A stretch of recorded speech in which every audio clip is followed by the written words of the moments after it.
আমার নবম দশম শ্রেণীর শিক্ষার্থীরা, আজকের ক্লাসে তোমাদেরকে শুভেচ্ছা জানাচ্ছি। আশা করছি তোমরা সবাই ভালো আছো, বাসায় সবাই নিরাপদে আছো, সুস্থ আছো এবং বাসায় নিশ্চয়ই খুব ভালোভাবে পড়াশোনা করছো। আমরা আশা করি তোমরা এই সময়টাকে নষ্ট করবে না, সময় অপচয় না করে পড়াশোনায় কাজে লাগাবে এবং মন দিয়ে পড়াশোনা করবে। আজকে আমাদের পাঠ বাংলা দ্বিতীয় পত্র ধ্বনিতত্ত্ব সম্পর্কে। তোমরা নিশ্চয়ই আগের ক্লাসগুলোতে খেয়াল করেছো, ধ্বনিতত্ত্বের প্রথম অংশ দ্বিতীয় অংশতে আমি ধ্বনি ও বর্ণের কাকে বলে, ধ্বনি ও বর্ণের মাত্রা, কার, ফলা ইত্যাদি নিয়ে আলোচনা করেছিলাম। এছাড়া ব্যঞ্জন স্বরধ্বনির উচ্চারণ স্থানগুলো নিয়েও আলোচনা করেছি, মৌলিক ধ্বনি, যৌগিক ধ্বনি সম্পর্কে আলোচনা করেছি। তোমরা নিশ্চয় খুব মনোযোগ দিয়ে ক্লাসগুলো দেখেছো। আজকে আমাদের শেষ অংশ, অর্থাৎ ধ্বনিতত্ত্বের শেষ অংশটাই নিয়ে পড়বো আজকে আমাদের আলোচ্য বিষয় ধ্বনিতত্ত্বের ব্যঞ্জনধ্বনির উচ্চারণ ও উচ্চারণ স্থান সম্পর্কে এবং সংযুক্ত ব্যঞ্জনধ্বনিগুলো সম্পর্কে আজকে আমরা বলবো এবং আশা করছি তোমরা পাঠে খুব মনোযোগী হবে। এবং তাহলে আসো বই খাতা নিয়ে আমরা বসে পড়ি।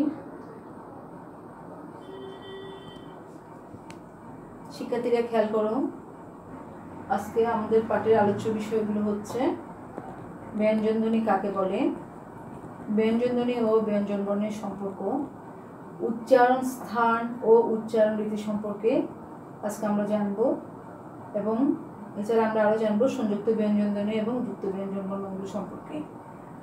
তাহলে আশা করছি তোমরা আজকের পাঠ থেকে এই বিষয়গুলো সম্পর্কে খুব ভালোভাবে জানবে এবং এই বিষয়ে তোমরা বিভিন্ন প্রশ্নের উত্তর বলতে পারবে এবং পরীক্ষায় আশা করছি সঠিক উত্তরটি যাচাই করে উত্তরপত্রে লিখতে পারবে। তাহলে আসো আজকের পাঠ আমরা শুরু করি। ব্যঞ্জনধ্বনি কাকে বলে? তাহলে আগে ক্লাসেও বলেছিলাম ব্যঞ্জনধ্বনি কাকে বলে, অর্থাৎ মানুষের মুখ দিয়ে যে আমরা যে ধ্বনিগুলো উচ্চারণ করি, সেই ধ্বনিগুলো উচ্চারণের সময় যখন ফুসস্তরিত বাতাস মুখবিবরের কোনো না কোনো জায়গায় বাধাপ্রাপ্ত হয়ে বের হয়ে আসে, তাকে বলা হচ্ছে ব্যঞ্জনধ্বনি। অর্থাৎ স্বরধ্বনির ক্ষেত্রে মুখবিবরের কোনো না কোনো জায়গায় বাধা পায় না, সরাসরি উচ্চারিত হয়, কিন্তু ব্যঞ্জনধ্বনিগুলো উচ্চারণের সময় কী হবে, বাতাস মুখবিবরের কোনো না কোনো জায়গাকে স্পর্শ করবে, তাকে বলা হচ্ছে ব্যঞ্জন ধ্বনি। তাহলে ব্যঞ্জন ধ্বনিগুলো কি কি? ক, খ, গ, গ, এগুলো হচ্ছে ব্যঞ্জন ধ্বনি। এখন আমরা জানবো ব্যঞ্জন ধ্বনি এবং ব্যঞ্জন বর্ণের মধ্যে সম্পর্ক। কারণ আমরা তো জানি কি ধ্বনি আর বর্ণ হচ্ছে একই, অর্থাৎ ধ্বনি হচ্ছে কি মানুষের মুখ দিয়ে উচ্চারিত আওয়াজকে বলা হচ্ছে ধ্বনি, অর্থাৎ ব্যঞ্জন ধ্বনিগুলো যখন আমরা মুখ দিয়ে উচ্চারণ করি তখন সেগুলো হয়ে যাবে ব্যঞ্জন ধ্বনি। আর যখন লিখিত বর্ণকে বলা হচ্ছে, লিখিত সংকেতকে বলা হচ্ছে কি বর্ণ, অর্থাৎ যখন মুখে বলবো তখন হচ্ছে ধ্বনি, যখন লিখবো তখন বলা হচ্ছে কি বর্ণ। অর্থাৎ ব্যঞ্জন বর্ণ হচ্ছে কি যখন ক, খ, গ, ঘ এগুলোকে যখন আমি বড় করে যখন আমি বলবো তখন সেটা হয়ে যাবে কি ব্যঞ্জন বর্ণ। তাহলে আসো ব্যঞ্জন ধ্বনি এবং ব্যঞ্জন বর্ণের চারটা আমরা আগে একটু দেখে নিই। দেখো, ক, খ, গ, ঘ, ঙ, চ, ছ, বর্গীয় জ, জ, ঞ, ঠ, ঠ, ড, ঢ, মূর্ধন্য, ত, থ, দ, দ, দন্ত ন, প, ফ, ব, ব, ম, অন্তস্থ জ, বয়শূন্য র, ল, তালব্য মূর্ধন্য স, দন্ত স, হ, ডয় বিন্দু র, ঢয় বিন্দু র, অন্তস্থ অ, খণ্ডত অনুস্বর বিসর্গ চন্দ্রবিন্দু। তাহলে এখানে যদি আমি এভাবে যদি ভাগ করি তাহলে দেখা যাবে কি আমাদের এখানে বর্ণের সংখ্যা কয়টি? 39টি। এখন যদি ধ্বনিতে আসো, দেখো যখন আমরা লিখবো তখন হবে কয়টি? 39টি। যখন আমরা বলছি, মুখে বলছি, তখন কয়টা হচ্ছে? ক, খ, গ, ঘ, ঙ, তাহলে কয়টা? 5টা। চ, ছ, বর্গীয় জ, ঝ। আমরা কিন্তু নিয় কি এখানে ইয়টা কিন্তু আমরা কি করছি না, উচ্চারণ করছি না। তাহলে চ, ছ, বর্গীয় জ, ঝ, এখানে আছে কয়টি? 4টি। তারপর দেখো ট, ঠ, ড, ঢ। তাহলে এখানে কি আছে? একটা বাদ পড়েছে কি, এই যে এখানে বাদ ছিল ট, ঠ, ড, ঢ, মূর্ধন্য। তাহলে আমি এখানে মূর্ধন্য ধ্বনিটা কিন্তু রাখি নাই। তাহলে এখানে কয়টা হয়েছে? 4টা। ত, থ, দ, ধ, দন্ত ন। কয়টা হয়েছে এখানে? 5টা। প, ফ, ব, ভ, ম। তাহলে এখানে কয়টা? 5। বয়শূন্য র বা বয়শূন্য র, ল, তালিব স, দন্ত স। তাহলে কি বাদ পড়েছে এখানে? মূর্ধন্য ষটা বাদ পড়ে গেছে। তাহলে এখানে আছে কয়টা? 4টা। হ, ডয়শূন্য র, ঢয়শূন্য র। তাহলে কি হয়েছে কয়টা এখানে? 3টা। তারপর আছে কি অন্তস্থ অ আর অন্তস্থ ব। কয়টা এখানে? 2টা। তাহলে কয়টা হয়েছে আমাদের এখানে? ধ্বনি হয়েছে কয়টা? 32টা। এখন দেখো আমাদের যে ধ্বনি, তাহলে ধ্বনি আর বর্ণের মধ্যে কয়টার পার্থক্য হয়েছে? কয়টা ধ্বনি আর বর্ণের মধ্যে এখানে পার্থক্য দেখা যাচ্ছে? তাহলে ধ্বনি আর বর্ণের মধ্যে পার্থক্য দেখা যাচ্ছে কয়টিতে? 8টিতে। যেমন আমি এখানে ইয়টা লিখি নাই, ইয়। তারপর লিখি নাই কি? অন্তস্থ জ। এই যে এখানে অন্তস্থ জটা লেখা হয় নাই। তারপর মূর্ধন্য লেখা হয় নাই, এই যে মূর্ধন্যটা লিখি নাই। তারপর লেখা হয়নি কি কোনটা? মূর্ধন্য স। মূর্ধন্য সটা কিন্তু এখানে লেখা হয়নি। তারপর লেখা হয়নি কোনটা? খণ্ডত, অনুস্বর, বিসর্গ, চন্দ্রবিন্দু। তাহলে এগুলো কিন্তু লেখা হয় না, এই 8টা। কেন লেখা হয়নি? যদি আমরা এখানে দেখি কেন লেখা হয়নি, তাহলে তোমরা খুব সহজে বুঝতে পারবে যে এখানে ধ্বনি আর অর্থাৎ ব্যঞ্জন বর্ণগুলো আমরা লিখি, কিন্তু ব্যঞ্জন ধ্বনিতে কিন্তু আমরা সেগুলো সবগুলো কিন্তু কি করি না? উচ্চারণ করি না। দেখো যেমন আমি এখানে মূর্ধন্য লিখি না, তাহলে মূর্ধন্যটা কিন্তু এখানে উচ্চারণ হচ্ছে কি? দন্ত ন। তাহলে দন্ত ন আর মূর্ধন্য উচ্চারণ হচ্ছে একই। সে কারণে এখানে মূর্ধন্যটা আর ব্যবহার করা হচ্ছে না, কারণ আমরা চিহ্ন, অপরাহ্ন, পূর্বাহ্ন, এখানে দন্ত ন আর মূর্ধন্য আলাদা আলাদা থাকলেও কিন্তু আমরা উচ্চারণ করি কোনটা? দন্ত নয় উচ্চারণ করি। তারপর দেখো আমি এখানে মূর্ধন্য ষ লিখি নাই, তাহলে মূর্ধন্য ষ আর তালিব ষর উচ্চারণ কিন্তু একই। যদি আমি বলি মূর্ধন্য ষ দিয়ে যদি একটা শব্দ ধরো ষড় ঋতু, তাহলে কিংবা তালিব ষ দিয়ে যদি আমি বলি কি শাপলা, তাহলে দুটোর উচ্চারণ কিন্তু একই। তাহলে কি মূর্ধন্য ষ তালিব ষর উচ্চারণ হচ্ছে একই, তালিব ষ কিন্তু আমরা এখানে উচ্চারণ করি। তারপর দেখো আমি খণ্ডত লিখিনি, তাহলে খণ্ডত, তাহলে খণ্ডত কিন্তু কি? প্রথমে বসে না, অর্থাৎ শব্দের প্রথমে কিন্তু খণ্ডত হয় না, কিন্তু ত হয়। তাহলে ত আর খণ্ডতর কিন্তু উচ্চারণ কিন্তু একই, তাই তো? তাহলে দেখো উঁ, এখানে অনুস্বর লেখা হয়নি, উঁ লিখেছি কিন্তু, কিন্তু অনুস্বর আর উঁর কিন্তু উচ্চারণ একই। যেমন ব্যাং, ব্যাং লিখলে কি আমরা অনুস্বর দিয়েও লিখতে পারি, অথবা উঁ দিয়েও কিন্তু লিখতে পারি, কিংবা গাং, গাং শব্দটাও কিন্তু সেরকম। তাহলে দুটোর উচ্চারণ হচ্ছে কোনটা? উঁ উচ্চারণের মধ্যে অনুস্বর উচ্চারণটাও কিন্তু পেয়ে যায়, সে কারণে আমরা কিন্তু এখানে অনুস্বরটা কিন্তু আর লিখি নাই। তারপর দেখো চন্দ্রবিন্দু, বিসর্গ এবং চন্দ্রবিন্দু, এগুলোকে বলা হচ্ছে কি? অনুচিহ্ন। কারণ বিসর্গ তো দেখো, যদি আমি বলি দুঃখ, বিসর্গটা কিন্তু দ্বিত্ব উচ্চারণ হয়, কেমন? তারপর আছে ইয়, ইয়র উচ্চারণ দেখো, ইয়র উচ্চারণ আমরা কিভাবে করি? স্বরীয়, যেমন মিয়া, মিয়া, মিয়া যদি বলি আমরা লিখি কি? মরশিকার ইয় আকার, কিন্তু উচ্চারণ করি কি? মরশিকার স্বরীয় আকার চন্দ্রবিন্দু, মিয়া। তারপর দেখো এবং ইয়র উচ্চারণটা দন্তনের মতোই হয়, ন। ইয়র উচ্চারণটা অনেক সময় কিভাবে হবে? নয়ের মতো হয়। তারপর আমি তো বলেছি বিসর্গটা এখানে কি হচ্ছে? দ্বিত্ব উচ্চারণ হয়। চন্দ্রবিন্দুটা হচ্ছে অনুনাসিক। যেমন ওই যে চাঁদ, চাঁদ বলার সময় কি আমরা লিখি কিন্তু চ আকার চন্দ্রবিন্দু দ, চাঁদ, কিন্তু আমরা উচ্চারণ করি কি? ওই যে ওর মতোই কিন্তু অনুনাসিক হিসেবে বা নাসিক বর্ণের মতোই উচ্চারণ করি। তারপর আছে কি? অন্তস্থ জ আর বর্গীয় জ।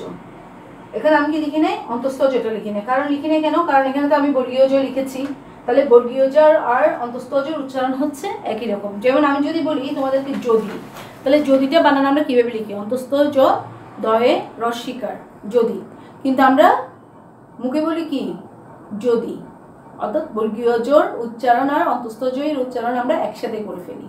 সে কারণে ধ্বনির ক্ষেত্রে কিন্তু এই 8টি ধ্বনি উচ্চারণ করা হয় না, অর্থাৎ এই লেখার সময় যে বর্ণগুলো আমরা লিখছি 8টি বর্ণ, কিন্তু উচ্চারণের সময় কিন্তু ওই 8টি বর্ণের উচ্চারণ, অর্থাৎ ধ্বনি হিসেবে যখন আমরা যাব তখন কিন্তু আমরা অন্য ধ্বনির সাথেই সেগুলোকে একসাথে করে ফেলি বলে ওই 8টি ধ্বনি কিন্তু ব্যঞ্জনধ্বনির ক্ষেত্রে আসে না। সে কারণে এখানে ধ্বনির সংখ্যা হচ্ছে কয়টি? 32টি, আর বর্ণের সংখ্যা হচ্ছে 39টি। তাহলে এখন তো তোমরা বুঝতে পেরেছ। এখন আমি আশা করছি তোমরা এই যে আমি পড়াচ্ছি এই বিষয়গুলো খুব বইয়ের সাথে মিলিয়ে খুব ভালো করে মনোযোগ দিয়ে শুনবে এবং বাসায় সেগুলো অনুশীলন করবে এবং খাতায় আশা করছি তোমরা এগুলো নোট করে রাখবে। তারপরে আরও স্থান এবং উচ্চারণ রীতি নিয়ে তোমাদের সাথে আলোচনা করব। উচ্চারণ স্থান আর উচ্চারণ রীতি। আমার শিক্ষার্থীরা, তোমরা এখানে এই বোর্ডের চারটাতে দেখতে পাচ্ছ আমরা উচ্চারণ রীতি এবং উচ্চারণ স্থান নিয়ে এখন আমরা আলোচনা করব। উচ্চারণ স্থানে দেখো, উচ্চারণ স্থানে আমি লিখেছি কি অঘোষ। উচ্চারণ স্থানগুলো হচ্ছে কি কণ্ঠ, তালু, মুদ্রা, দন্ত আর ওষ্ঠ। আর অঘোষ এবং ঘোষ ধ্বনিগুলিকে ভাগ করেছি। এছাড়া লিখেছি অল্পপ্রাণ, মহাপ্রাণ, অল্পপ্রাণ, মহাপ্রাণ, নাসিক্য। এই যে আমি চারটা করেছি এখানে, তাহলে চারটাতে দেখো এই যে আমরা ক, খ, গ, ঘ, ঙ। হ্যাঁ, এই যে ক, খ, গ, ঘ, ঙ এগুলো উচ্চারণ স্থান হচ্ছে কি কণ্ঠ। কারণ কণ্ঠধ্বনি হওয়ার কারণ হচ্ছে কি এই পাঁচটি যখন বর্ণ আমরা উচ্চারণ করব তখন জিহ্বার গোড়ার দিকে নরম তালুর পশ্চাৎভাগ তখন জিহ্বা স্পর্শ করে, যার কারণে এগুলোকে আমরা বলছি কি কণ্ঠধ্বনি। তারপর দেখো তালু অর্থাৎ তালব্য ধ্বনি চ, ছ, জ, ঝ, ঞ। তাহলে চ, ছ, জ, ঝ, ঞ এগুলোকে বলা হচ্ছে কি তালব্য ধ্বনি। আবার দেখো এগুলো কিন্তু যদি আমরা বর্গ হিসেবে চিন্তা করি তাহলে এই যে ক, খ, গ, ঘ, ঙ তাহলে এগুলোকে বলা হচ্ছে ক বর্গ। এই যে চ, ছ বর্গ, জ, ঝ, ঞ অর্থাৎ বর্গের প্রথম ধ্বনিটাকে দিয়ে বলা হচ্ছে চ বর্গ ধ্বনি। তারপর হচ্ছে ট, ঠ, ড, ঢ মূর্ধন্য অর্থাৎ যেটা মুদ্ধা সেটা উচ্চারণ স্থান হচ্ছে মুদ্রা, এই জন্য ওদেরকে বলা হচ্ছে মূর্ধন্য ধ্বনি। একটি বলা হচ্ছে ট বর্গ। ত, ত, দ, দ দন্ত ন এর উচ্চারণ স্থান হচ্ছে দন্ত অর্থাৎ দাঁত, সে কারণে এর বর্গের প্রথম ধ্বনিটাকে দিয়ে অর্থাৎ প্রথম বর্ণটাকে দিয়ে আমরা এর নাম দিয়েছি ত বর্গ ধ্বনি। ক, খ, গ, ঘ, ম এটাকে বলা হচ্ছে কি ওষ্ঠধ্বনি এবং বর্গের প্রথম বর্ণটাকে দিয়েই কিন্তু এর নাম দেওয়া হয়েছে কি কবর্গীয় ধ্বনি। তাহলে দেখো এই যে কণ্ঠধ্বনি, তাহলে কণ্ঠধ্বনি কেন বলা হচ্ছে? কণ্ঠধ্বনি বলা হচ্ছে কারণ যখন আমরা ক, খ, গ, ঘ উচ্চারণ করছি তখন এই যে কণ্ঠ থেকে যখন বাতাসটা বেরোচ্ছে তখন এই ধ্বনিগুলো উচ্চারণ করার সময় জিহ্বার গোড়ার দিকে নরম তালুর পশ্চাৎভাগ স্পর্শ করে, সে কারণে এগুলোকে বলা হচ্ছে কণ্ঠ ও স্পর্শধ্বনি বা জিহ্বামূলীয় ধ্বনি। তারপর দেখো চ, ছ, বর্গ, জ, ঝ, ঞ এগুলোকে বলা হচ্ছে কি তালব্য ধ্বনি। তাহলে তালব্য কেন বলা হচ্ছে? কারণ এগুলো উচ্চারণ করার সময় দেখো জিহ্বার অগ্রভাগ চ্যাপ্টাভাবে তালুর সম্মুখ অংশে কে স্পর্শ করছে চ, ছ। তাহলে জিহ্বার সামনের অংশটা কি স্পর্শ করছে? দাঁতের পিছনের যে তালু আছে সেখানে স্পর্শ করছে, যে কারণে এগুলোকে বলা হচ্ছে তালব্য ধ্বনি। তারপর ট, ঠ, ড, ঢ মূর্ধন্য এগুলোকে বলা হচ্ছে কি টবর্গীয় ধ্বনি বা মূর্ধন্য ধ্বনি। কারণ ট, ঠ এগুলো উচ্চারণ করার সময় জিহ্বার সামনের অংশ দাঁতের পিছনে যে শক্ত অংশ আছে মুদ্রার শক্ত অংশ সেই মুদ্রাকে স্পর্শ করে বলে এখানে বলা হচ্ছে মূর্ধন্য ধ্বনি অর্থাৎ। তারপর আছে কি এই যে ত, থ, দ, দ দন্ত ন তবর্গীয় ধ্বনি, তাহলে এটার উচ্চারণ স্থান হচ্ছে কি দন্ত। ত উচ্চারণ করার সময় তোমরা নিজেরাই দেখো যে জিহ্বা দাঁতকে স্পর্শ করছে অর্থাৎ সামনের পাটি দাঁতের সম্মুখে প্রসারিত হয়ে দাঁতের গোড়ার অংশকে স্পর্শ করছে বলে এটা বলা হচ্ছে দন্তধ্বনি। এবং ক, খ, গ, ঘ, ম এই ধ্বনিগুলো উচ্চারণ করার সময় ঠোঁট দেখো ওষ্ঠ এবং অদরের মধ্যে স্পর্শ করছে বলে এটাকে বলা হচ্ছে ওষ্ঠধ্বনি। আচ্ছা, আরেকটা জিনিস আমাদের এখানে খেয়াল করতে হবে, ক থেকে ম পর্যন্ত এই ধ্বনিগুলোকে বলা হচ্ছে কিন্তু কি স্পর্শ ধ্বনি। কারণ স্পর্শ ধ্বনি বলার কারণ হচ্ছে কি দেখো এই ধ্বনিগুলো উচ্চারণ করার সময় জিহ্বা মুখবিবরের কোনো না কোনো অংশকে স্পর্শ করছে, যে কারণে একে বলা হচ্ছে কি স্পর্শ ধ্বনি। আর এখানে আছে ঙ, ঞ, মূর্ধন্য, দন্তন্য, ম এই পাঁচটাকে বলা হচ্ছে কি নাসিক্য ধ্বনি। কারণ এগুলো উচ্চারণ করার সময় কি হয় নাক ও মুখ দিয়ে বাতাস বের হয়, অনেক সময় নাক দিয়ে বের হয় অথবা নাক মুখ দিয়ে বের হয়, সে কারণে এগুলোকে বলা হচ্ছে অনুনাসিক বা নাসিক্য ধ্বনি। তারপর আছে যেমন আর তোমাদের সাথে তো আমি আগেই বলেছি যে ইয়টার উচ্চারণ কি হয় বা উচ্চারণ স্থান কোথা থেকে হয়।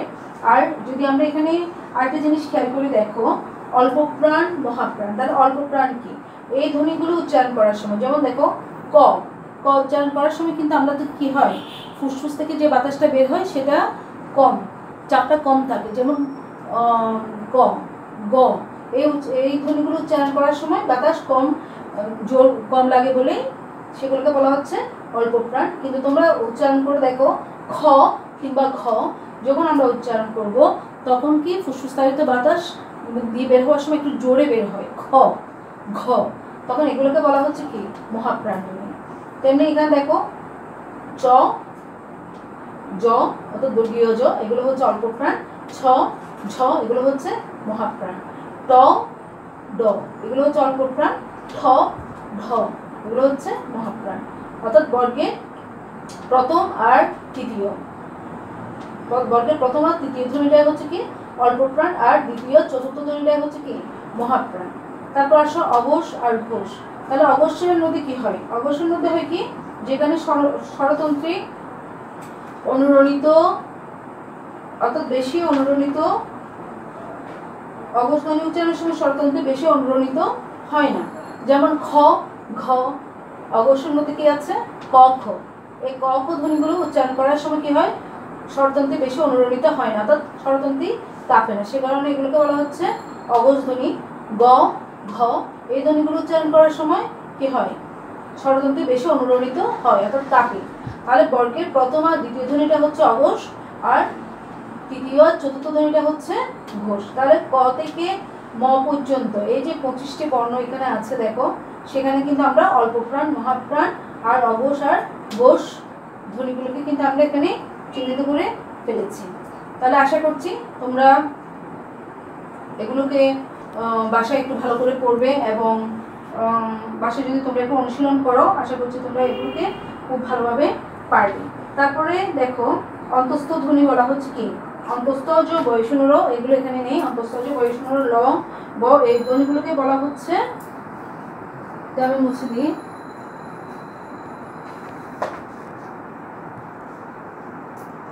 তারপর বলা হচ্ছে কি, যেমন ধরো অন্তস্থ জ, বয়সনুর র, ল, ব এগুলোকে বলা হচ্ছে কি ধ্বনি, অন্তস্থ ধ্বনি, অন্তস্থ ধ্বনি।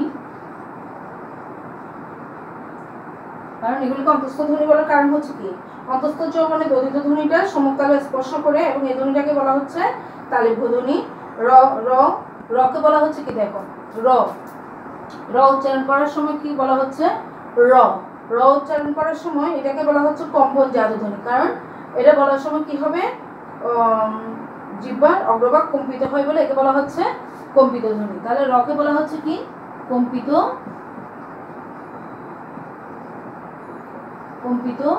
ধ্বনি। তারপর ধরো ধ্বনির মধ্যে এখানে ব ধ্বনি, তারপর দেখো ল, লকে বলা হচ্ছে কি ধ্বনি, পার্শ্বিক ধ্বনি, পার্শ্বিক। তাহলে লটা উচ্চারণ করার সময় যখন জিহ্বার ল, জিহ্বা যখন উপর দিকে ওঠে তখন জিহ্বার দুই পাশ দিয়ে কি হবে, বাতাস বের হয়ে যায় বলে একে বলা হচ্ছে পার্শ্বিক ধ্বনি ল। তারপর আছে ব, ব অন্তস্থ ব এবং বর্গীয় বা অন্তস্থ বর্ণের মধ্যে কোনো পার্থক্য নেই, এই দুটো উচ্চারণ কিন্তু আলাদা। এখানে যেমন অন্তস্থ জ এবং অন্তস্থ ব এর অর্ধস্বর, অন্তস্থ জ আর অন্তস্থ ব এর কি হবে, এটা প্রথমটা উচ্চারণ হয় অ এর মতো এবং দ্বিতীয়টার উচ্চারণ হবে অবের মতো। তারপর দেখো উষ্মধ্বনি, এখন উষ্মধ্বনি বলা হয় কাকে, তাহলে বর্ষ, মূর্ধন্য ষ, দন্ত স, খ এগুলোকে বলা হচ্ছে কি উষ্মধ্বনি, উষ্মধ্বনি। আবার তালিবর্ষ, মূর্ধন্য ষ, দন্ত ষকে বলা হচ্ছে কি শীষধ্বনি, কারণ এগুলো উচ্চারণ করার সময় দেখবে স উচ্চারণ করার সময় একটা শীষের মতো আওয়াজ হয় বলে তাকে বলা হচ্ছে শীষধ্বনি। আর হ হচ্ছে উষ্ম ঘোষধ্বনি। আচ্ছা, তারপর গেল এর মধ্যে আমরা এগুলো সম্পর্কে তো জেনে গেলাম, আর আগে তোমাদের সাথে উচ্চারণ করেছি ঢয় শূন্য, ঢয় শূন্য এগুলোকে বলা হচ্ছে কি তালনজাত ধ্বনি, ডয়সূন্য র, আর ঢয়সূন্য রকে বলা হচ্ছে কি তারণজাত ধ্বনি। তারণজাত ধ্বনি।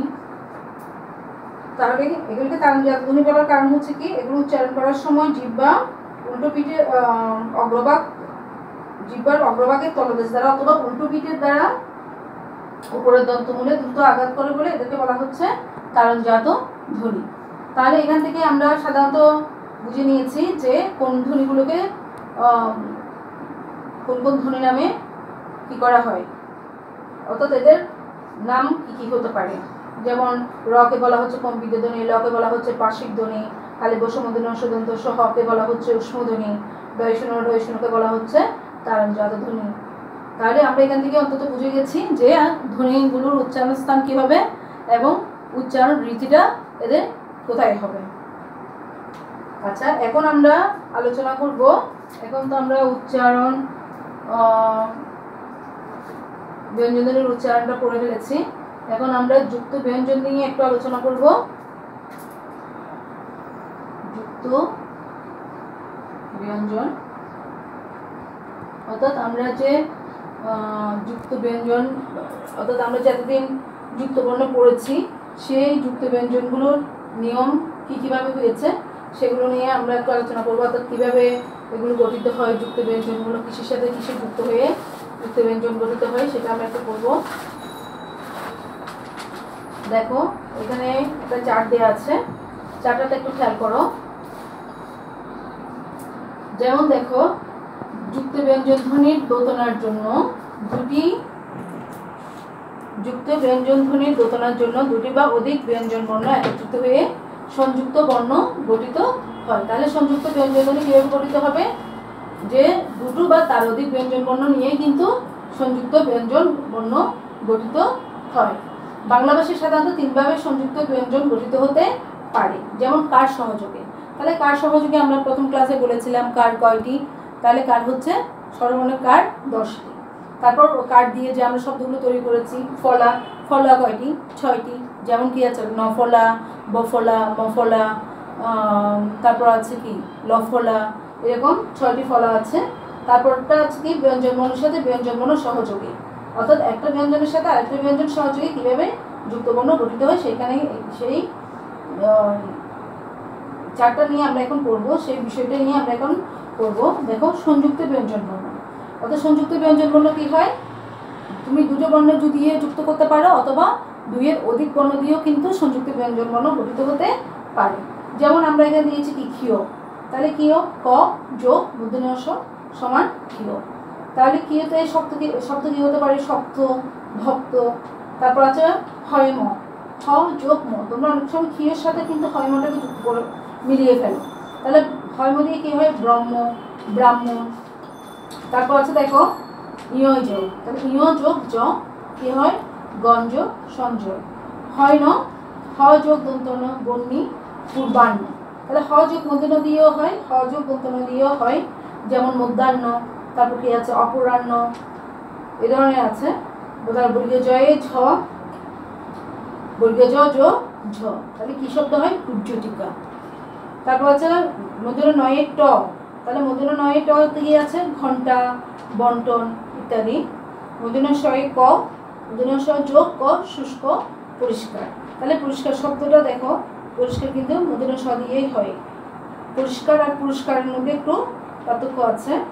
তারপর আছে এছাড়া দুইয়ের অধিক বর্ণ সংযোগও কিন্তু সংযুক্ত বর্ণ গঠিত হয়।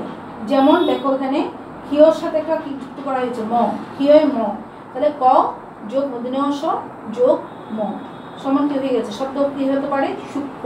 ওই যে তোমরা সূক্ষ্মকোণ স্থূলকোণ বলো সূক্ষ্মকোণ, সেই সূক্ষ্ম শব্দটা হচ্ছে এটাই। তারপর আছে কি দন্ত ন তয় রফলা জফলা, দন্ত ন যোগ, এখানে একটা কি হবে হস চিহ্ন হবে, যুক্ত ব্যঞ্জনকে খেয়াল করবে, একটা হস চিহ্ন হবে। দন্ত ন যোগ ত যোগ রফলা, এখানে রফলা চিহ্নটা আমি দিয়েছি, আর আছে কি জফলা। তাহলে শব্দ কি হয়ে গেছে স্বাতন্ত্র। তোমাদের কিন্তু এই যুক্ত বর্ণ থেকে সবসময় দেখা যায় পরীক্ষায় কি থাকে একটা না একটা বা দুটো করে নৈবেদ্যিক কিন্তু এখান থেকে থাকে। আশা করছি তোমরা এই যুক্ত বর্ণগুলো একটু মনোযোগ দিয়ে পড়বে, কারণ একটু সামান্য অমনোযোগিতার কারণে কিন্তু কি হয়ে যায়, আমাদের কিন্তু ভুল হয়ে যায়। তাহলে আমরা কিন্তু এখন থেকে কি করব, এই যে ব্যাকরণ যে অংশগুলো পড়ানো হচ্ছে এগুলো ক্লাস তো শুনবো, তার সাথে সাথে আমরা কি করব, বাসায় বই নিয়ে খাতা নিয়ে একটু পড়বো, এবং বিষয়গুলো যেগুলো ইম্পর্ট্যান্ট, যেগুলো মনে থাকবে না সেগুলো আমরা কিন্তু সাথে সাথে কি করব, খাতায় লিখে রাখবো। আচ্ছা, তাহলে আমরা আজকে ব্যঞ্জনধ্বনি, উচ্চারণ স্থান, উচ্চারণ রীতি, তারপর আর কি পড়লাম, সংযুক্ত ব্যঞ্জনগুলো নিয়েও আলোচনা করেছি। তাহলে আমরা চ্যাপ্টারে কিন্তু আমাদের এখানেই শেষ। তাহলে আমরা এখন একটু মূল্যায়নে চলে যাই, দেখি তোমরা বলতে পারো কিনা মূল্যায়নে। আশা করছি তোমরা পারবে। মূল্যায়নে আসি।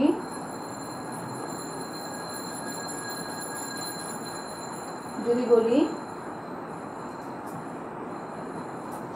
স্পর্শধ্বনি কাকে বলে, স্পর্শধ্বনি কাকে বলে, কিংবা আরেকটা প্রশ্ন বলি,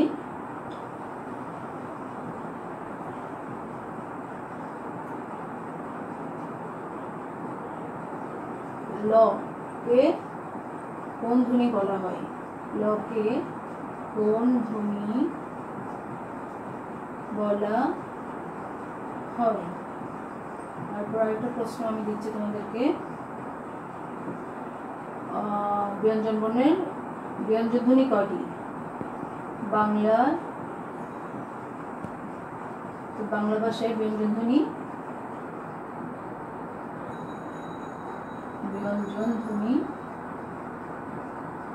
কয়টি। তাহলে তোমরা ঝটপট উত্তরটা লিখে ফেলো এবং উত্তরটা লিখে আমাকে কমেন্ট বক্সে দিয়ে দাও। তাহলে আমরা তো এখানে কি করব, স্পর্শধ্বনি কাকে বলে সেটা তোমরা অবশ্যই পারবে। স্পর্শধ্বনি ক থেকে ম পর্যন্ত 25টি বর্ণকে অর্থাৎ ধ্বনিকে বলা হচ্ছে স্পর্শধ্বনি, কারণ এগুলো উচ্চারণ করার সময় জিহ্বা মুখবিবরে কোনো না কোনো অংশকে স্পর্শ করে বলে তাকে বলা হচ্ছে স্পর্শধ্বনি, তাই না? নিশ্চয়ই তোমরা আগে ক্লাস আমি যখন বলেছি তখন নিশ্চয়ই শুনে নিয়েছো। লকে কোন ধ্বনি বলা হয় বলো, লকে বলা হয় পার্শ্বিক ধ্বনি, কারণ ল উচ্চারণ করার সময় বাতাস জিহ্বা যখন উল্টো দিকে হয়ে উচ্চারণ করে তখন জিহ্বা দুই পাশে বের হয়ে যায় বলে তাকে বলা হচ্ছে লকে পার্শ্বিক ধ্বনি। তারপর বাংলায় ব্যঞ্জনধ্বনি কয়টি, তাহলে ব্যঞ্জন বর্ণ হচ্ছে কয়টি, 39টি, আর ব্যঞ্জনধ্বনি হচ্ছে 32টি।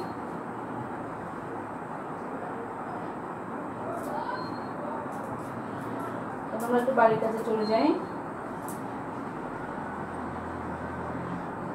বাড়ির কাজ, অল্প প্রাণ, অল্প প্রাণ ও মহাপ্রাণ ধ্বনিগুলো অল্প প্রাণ ও মহাপ্রাণ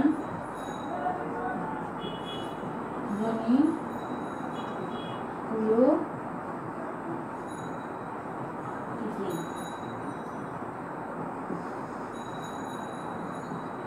হচ্ছে অঘোষ ও ঘোষ ধ্বনিগুলোকে আলাদা করো, অঘোষ ও ঘোষ ধ্বনিগুলো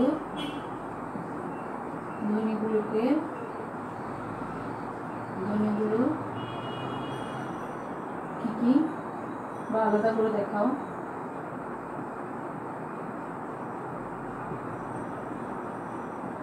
আলাদা করে দেখাও।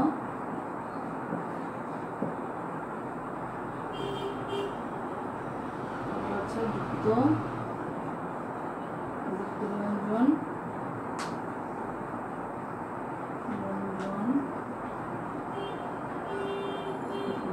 যুক্ত ব্যঞ্জন বিভাজন করো,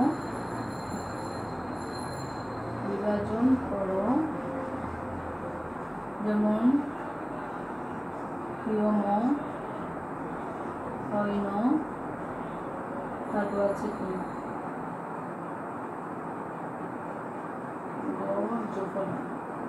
তাহলে এগুলো দিয়ে তোমরা কি করবে, যুক্তব্যঞ্জন বিভাজন করে শব্দ তৈরি করে দেখাবে। আশা করছি আজকের ক্লাস তোমরা বুঝতে পেরেছো। আর যদি তোমাদের বুঝতে সমস্যা হয় তাহলে তোমরা কমেন্ট বক্সে লিখে দিও, আমরা পরবর্তী ক্লাসে সেগুলো নিয়ে আলোচনা করব। আর বাসায় সবাই ভালো থাকো, নিরাপদে থাকো এবং মন দিয়ে পড়াশোনা করো। তাহলে আজকের ক্লাস এখানে শেষ করছি। ধন্যবাদ।